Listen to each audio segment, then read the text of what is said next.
এই এলাকার মানুষগুলো বুঝে না, চিনে না।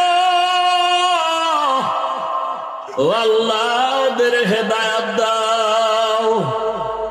আমি মক্কার দিকে আগাই আর চোখের পানি ছেড়ে কাঁদি। হঠাৎ করে জিব্রাইল আমিন এসে হাজির হয়ে গেছে। আল্লাহ পাঠাইছে, যাও জিব্রাইল, আমার নবীর কান্না আমি আল্লাহ সহ্য করতে পারি না। আমার মায়ার নবী কাঁদে, যাও আমার নবী গিয়া বলো এখন যদি অর্ডার দেয় তায়েফের জমিন উল্টাইয়া সব মানুষগুলো মারিয়া ফেলাও।